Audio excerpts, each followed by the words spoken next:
Olá meus amigos do canal História em Minutos. Hoje eu gostaria de estar falando com vocês sobre a história dos povos germânicos, que são os povos que os romanos chamavam de bárbaros.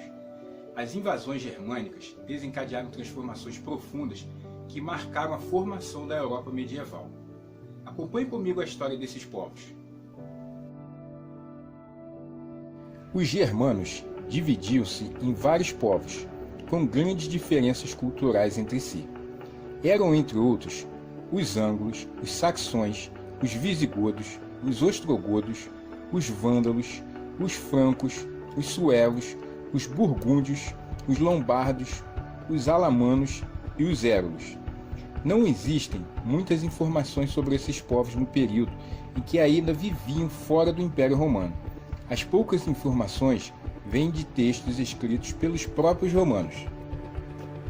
A organização social dos germanos baseava-se na família, tendo no pai a figura central que exercia poder sobre esposa e filhos. Quando havia uma grande quantidade de famílias em uma região, formava-se ali uma aldeia, na qual as decisões eram tomadas em assembleias de homens livres. Os líderes escolhidos para chefiar os soldados nas guerras deram origem aos reis e ao poder hereditário. O direito era costumeiro, isto é, as leis não eram escritas, mas baseadas nos costumes. A religião era politeísta e as divindades associadas aos elementos da natureza. Os sacerdotes tinham, além da função religiosa, o poder de punir os criminosos. A economia dos germanos, que se tornaram sedentários poucos séculos antes de invadir o Império Romano, baseava-se nas trocas comerciais entre aldeias. Os séculos 2 e 3 correspondem ao período em que as populações germânicas se deslocaram em grande escala para os domínios do Império Romano, de forma pacífica, por meio de acordos com o próprio governo de Roma, que lhes reservou terras para se estabelecerem. Muitos de seus guerreiros ingressaram no exército de Roma, e alguns de seus chefes chegaram a atingir postos de comando. Aos poucos, os germanos foram se integrando à sociedade romana. Já nos séculos 4, 5 e 6, a história é outra. Essa fase é conhecida como fase das invasões e corresponde ao período em que os germanos penetraram no Império Romano de forma violenta.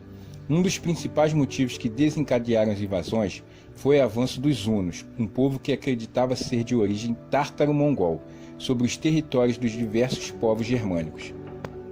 Vindos da Ásia, os hunos aniquilaram primeiramente os ostrogodos, em 375, e logo depois atacaram os visigodos. Para escapar do ataque dos hunos, o chefe dos visigodos, com a permissão do imperador romano Flávio Júlio Valente, entrou com seu povo nos domínios de Roma.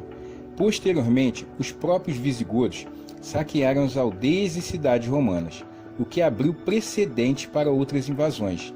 Em 455, os vândalos invadiram e saquearam Roma durante 15 dias. Depois incendiaram e escravizaram milhares de romanos. O último imperador romano, Rômulo Augusto, foi deposto por Odoacro, chefe dos germanos érulos. Esse episódio ficou conhecido como a queda do Império Romano do Ocidente e é usado tradicionalmente como um marco divisório entre a Antiguidade e Idade Média. Com a dissolução do Império Romano do Ocidente, diversos povos germânicos dominaram diferentes regiões da Europa. Houve muitas mudanças. Os romanos viviam em um império centralizado e hierarquizado, enquanto os germanos se organizavam tradicionalmente em tribos que estavam em processo de centralização. Com as invasões, esse processo se acentuou. Por volta do século VI, já haviam organizados novos reinos nos territórios ocupados. A maioria desses reinos, porém, teve vida muito curta. Apenas os francos conseguiram se estruturar e expandir seus domínios. Eu espero que você tenha entendido e compreendido um pouquinho da história desses povos germânicos. Muito obrigado por você ter assistido esse vídeo. Um grande abraço e fique com Deus.